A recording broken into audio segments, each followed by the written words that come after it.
Hello and welcome. I'm going to take you along another hosting vlog with me, and this is going to be a big one because I'm hosting a brunch for around 20 to 25 people this weekend, and it requires a lot of prep, which is why I'm starting today, although the party is day after tomorrow. So we have about 10 dishes on the menu, and here they are. Scrambled eggs with mushroom and homemade sourdough bread, a bagel station with homemade sourdough bagels and a lot of fillings and toppings, a savory croissant bake, some fataya with lamb and cheese fillings, cinnamon rolls, pancakes, carrot cake, French toast, and a croissant basket. I think we got it all. So as you can see, there's a lot to do, and today is day one of prep, and I'm starting with the dough for the sourdough loaf and the sourdough bagels. So let's get started. I used the sourdough recipe in the book called The Bread Baker's Apprentice. This is a great book. I've learned almost everything I know about making sourdough from this book. But I do change the technique a little bit based on some other videos I've seen. And I hope this one turns out good because I'm still a sourdough newbie. The first step I like to do is to mix the flour and water and knead it until it's just combined. This step is called autolyse, and it basically kickstarts the gluten formation in the dough. I also like to use a mix of white and whole wheat flour because the whole wheat flour adds a lot of flavor to the bread. I like to keep the hydration around 70 to 75%, but it was feeling a little dry, so I added a little more water, which took the hydration to about 80%. Once it's kneaded, I like to cover and rest it for about an hour. While the sourdough rested, I started working on the dough for the sourdough bagels. This recipe is super simple. You just add white bread flour, salt, sugar, milk, water, and active sourdough starter in a bowl and knead it with your hands or using a dough hook in an electrical mixer until it forms a smooth dough. It takes about 5 to 7 minutes. I like to give it a little knead at the end to smooth it out before kneading the oil into the dough. The oil may take some time to incorporate, but just keep kneading it slowly, and in a few minutes you will have a soft, smooth dough ball. Once the dough is done, prepare a bowl by greasing it with oil to make sure that the dough does not stick. Then place it into the bowl, cover, and let it rest until it doubles in size. Now back to the sourdough. I added my sourdough starter and salt into the dough and kneaded it with my hands until everything was incorporated and the dough was shaggy. Then I covered it and let it rest. So the sourdough has been resting for about an hour, and now we have to do something called the stretch and fold, which basically means stretching the dough to increase the gluten formation. The dough will be quite sticky, so make sure to make your hands wet before handling it. So the stretch and fold process helps in forming gluten in the dough. I like to do it 4 times at 1 hour intervals. You basically just stretch the dough from one edge and fold it towards the center, go around a few times and cover and let it rest until the next stretch and fold. Okay, so it's been about 2 hours and the bagel dough has doubled in size. So now I'm going to degas it and I'm going to cut it and shape it into dough balls, and then I'm going to store it in the fridge to be baked tomorrow. Compared to the sourdough bread dough, the bagel dough is a lot easier to handle because it's not sticky at all. I separated it in about 16 equal pieces, then shaped each piece into a smooth round dough ball. I like to create tension on the dough by pressing it down on the counter to get that smooth round shape. Once all of the pieces were shaped, I placed the dough balls into boxes, labeled them, and stored them in the fridge for shaping and baking the next day. You could shape and bake them the same day, but the overnight fermentation adds more flavor into the bagels and also makes the process easier as you don't have to do it all in one day. By the time this was done, it was time for the bread dough's final stretch and fold. Then I let it bulk ferment on the counter for a few more hours. Okay, it's been 5 hours total and the sourdough is finally ready for shaping.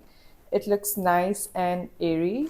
So now we're going to shape it. I have 2 shapes here. This one's called a batard and this one's called a boule.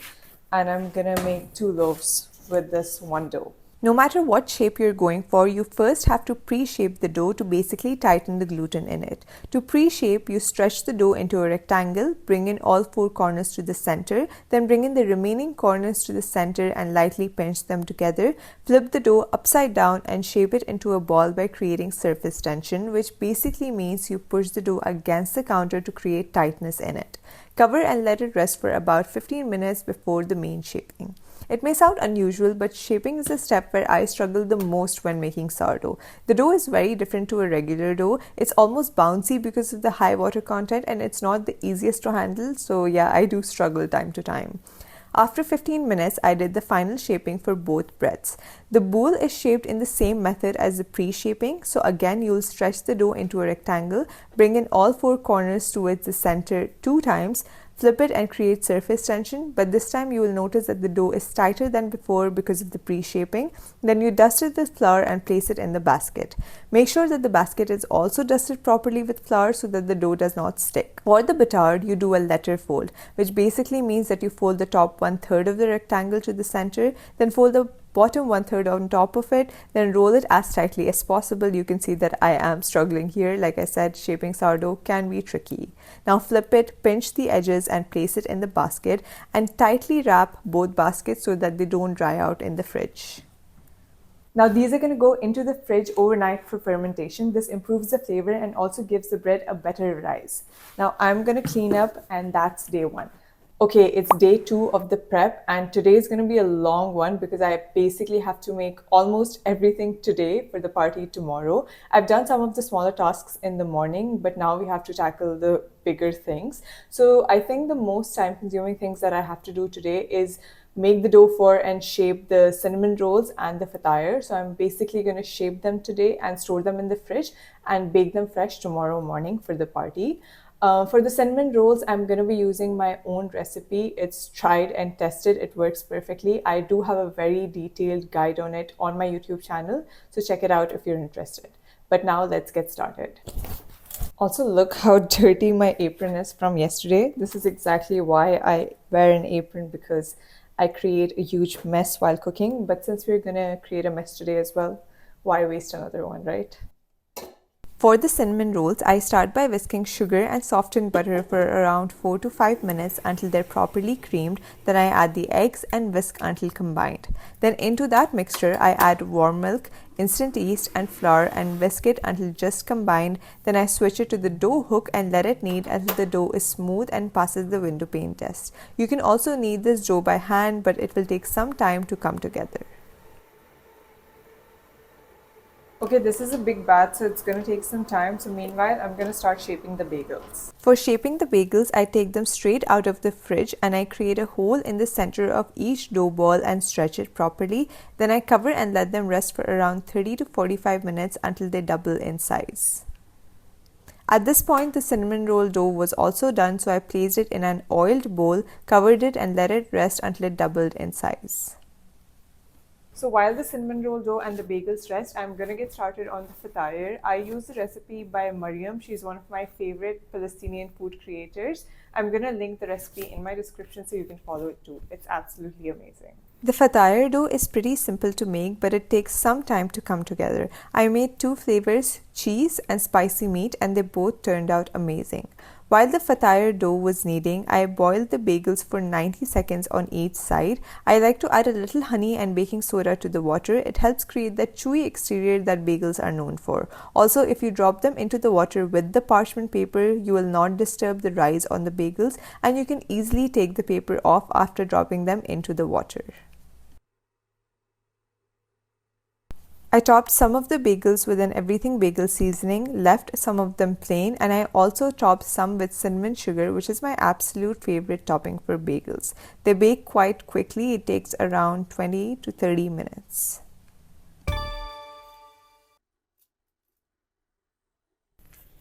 That's a happy looking dough. It's literally exploding out of the bowl. I'm happy with that. So let's roll it now.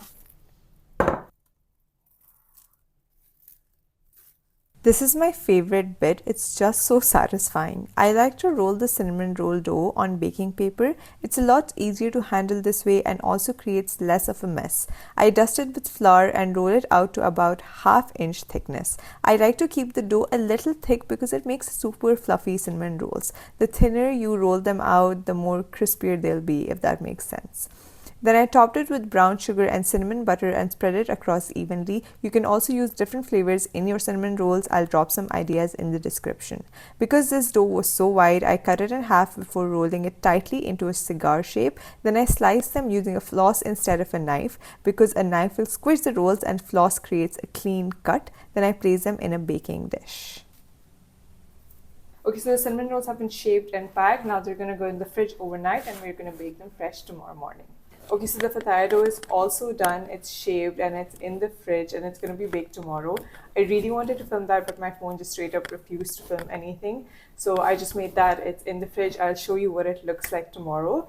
Right now, we're going to finally bake our sourdough breads that we made yesterday. Unfortunately, I don't have a Dutch oven yet to bake my bread, so I just use any baking pan I have. I gently score the dough and let it bake at 245 degrees for the first 3 minutes. Then I reduce the temperature to 210 and bake for the rest of the time. I also add hot water in a pan as soon as I place the bread into the oven. This creates steam and helps the exterior set better. I also spray water into the oven 4 times in 30-second intervals for the same reason. While the bread is baking, I'm going to make the pancake batter. It is super simple. It's my go-to recipe. You can find it on my website with a lot of variations.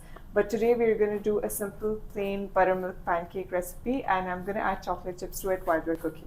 First, I mixed all the dry ingredients, which were the flour, sugar, baking powder, and salt. I gave those a quick whisk. Then I mixed all the liquid ingredients into the same batter. So I added the eggs, milk, and vanilla and whisked everything until it was combined. At the end, I mixed in the melted butter until the batter was mostly smooth. Then I stored it in the fridge. Pancake batters actually do very well if you let them rest for some time. It develops the flavor and also gives them a better texture. So next time when you're making pancakes, just let the batter rest for around 15 minutes and you'll see the difference. After that, my first loaf of bread was done and I went ahead and baked the second loaf in the same way as the first one. Okay, so almost everything on my to-do list is done for the day. I'm just going to finish up some less interesting, smaller tasks now, and I'm going to pack up and I'm going to see you tomorrow for the big day. Okay, it's finally the day of the party, and as you can see, I'm in a very different setup. It's because the party is actually at my mom's house because I just cannot fit that many people in my house. So this is where we're going to do it. I have to set up this entire table and finish all the baking. So let's get started. First, I baked the cinnamon rolls. The oven at my mom's place is thankfully a lot bigger than mine, so I could put multiple trays at once or it would take too much time to bake everything. Then I got started with the carrot cake French toast. It's one of my favorite breakfast recipes. I just mix eggs, milk, brown sugar, vanilla, cinnamon powder, and grated carrots and whisk until everything was combined. Then I soaked brioche bread slices in the batter and cooked them in butter until golden brown on both sides and served it with cream cheese. But in the hurry, I could not film any of that, but it's okay. Next, I made the batter for the savory croissant bake. This is another super easy recipe that tastes absolutely delicious. I just mixed eggs with milk, salt, pepper, garlic powder, oregano, and rosemary. You can customize the spices and add whatever you like. You can even make it sweet. Just add sugar, cinnamon powder, and anything else that you want to. Then I dipped mini croissants into the batter and arranged them in an oven-safe tray. I like to soak them properly so that they become nice and flavorful, and you can also use big-sized croissants, just cut them in half. Once the dish is full, pour more batter on top, and then you can basically add any toppings. That is the beauty of this recipe. I used deli meat, cheese, and jalapenos. I got some fancy cheese, but I forgot it at home, but it's okay. Then I topped it with parmesan and baked it for around 20 minutes.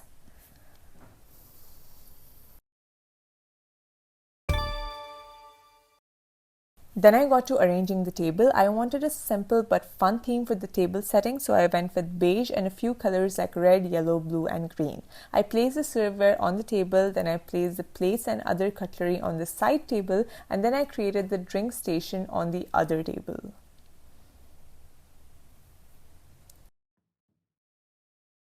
Then I started creating the bagel station. This was basically like a make your own bagel situation with different fillings and toppings. I added sweet cream cheese, regular cream cheese, spiced feta, pickles, salmon, veggies, and more, and it turned out so nice.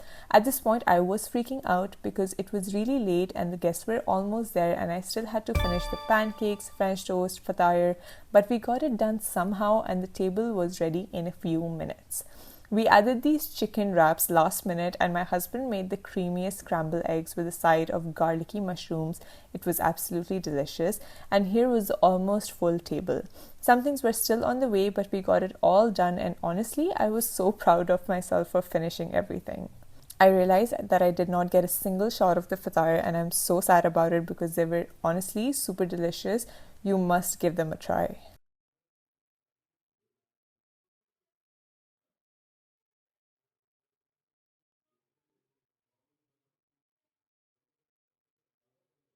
I also made these little hot chocolate packets for the kids, and then we made this curry leaf mojito. But honestly, this recipe needs a little more development. We'll perfect it soon and I'll share it with you. But that was all. It was quite a marathon, but I really enjoyed sharing all this food with my friends. I hope you enjoyed the hosting vlog. I'll be sharing more soon. So let me know what more you'd like to see and know about hosting. You want ideas, timelines, behind the scenes, whatever you want, let me know in the comments, and I'll see you next time.